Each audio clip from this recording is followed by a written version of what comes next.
Chapter 590 के बाद एक सवाल सबके दिमाग में घूम रहा है, सिनोहान गलत था या हम सिचुएशन को गलत तरीके से देख रहे हैं। आज ये वीडियो फाइट या पावर स्केलिंग के बारे में नहीं है। आज बात है मोरालिटी, ट्रॉमा और ऐसे रिडेम्पशन की जो कंफर्टेबल नहीं है, द सरफेस लेवल ट्रूथ जो सबको दिखती है। सीधी बात करे तो मित्सुकी किम ने जो किया वो गलत था। सीनू को DRUG करना, उसकी मेमोरीज को मैनिपुलेट करना, उसे एक ग्लैडिएटर की तरह रखना, ऑब्जेक्टिवली देखो तो ये सब क्राइम है। और इस लेंस में देखे तो सिनोहान सेकंड एफिलिएट के पक्ष में इंटरवेन करना बिल्कुल इलॉजिकल लगता है। व्यूवर्स के लिए मित्सुकी एक जेलर है, पर असली बात यहाँ छुपी है। प्रॉब्लम ये है हम अपनी मोरालिटी को सीनू पर प्रोजेक्ट कर रहे हैं। सीनू की सब्जेक्टिव रियलिटी बिल्कुल अलग है। सीनू के लिए मित्सुकी कोई विलन नहीं थी, वो सेवियर थी। जब सीनू सब कुछ खो चुका था, अपनी आइडेंटिटी, अपनी पर्पस, अपनी जिंदगी, तब मित्सुकी ने उसे एक चीज दी, जीने की वजह। चाहे वो वजह झूठी थी, मैनिपुलेटेड थी, पर उस वक्त सीनू के लिए वही सेल्वेशन थी। द पैराडॉक्स, यहाँ से डिस्कम्फर्ट आता है। यहाँ पे एक डेंजरस पैराडॉक्स बनता है। सच ऑब्जेक्टिवली गलत हो सकता है, लेकिन किसी के लिए वही सच लाइफ सेविंग हो सकता है। ये कोई सिंपल स्टॉकहोल्म सिंड्रोम नहीं है, ये है एक स्टॉकहोल्म पैराडॉक्स, जहाँ विक्टिम खुद डिसाइड करता है कौन विलन है और कौन फैमिली। सीनू के लिए मोरालिटी कोई एब्स्ट्रैक्ट रूल बुक नहीं है, उसके लिए मोरालिटी है पर्सनल बॉन्ड्स। सिनोहान का कोर ट्रेट ही लॉयलिटी है। सिनोहान की एक ही रूल है, जो मेरी फैमिली है मैं उसके लिए खड़ा रहूंगा, चाहे वो फैमिली डिसिपेशन पे बनी हो, चाहे वो फैमिली गलत हो। मित्सुकी, र्यूहे, केंता, ये सब सीनू की दुनिया के हिसाब से बन चुके हैं।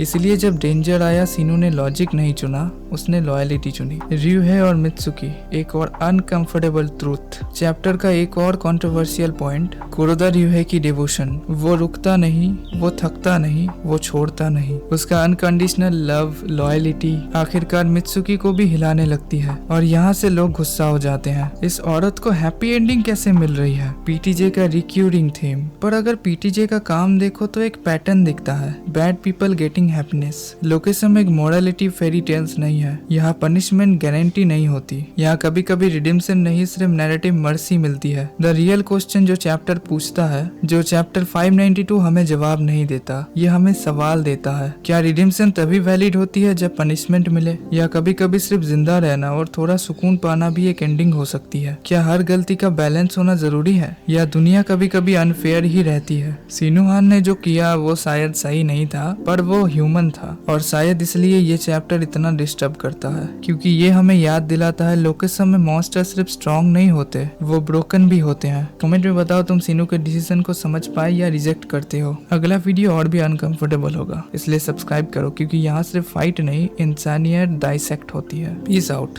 बाय।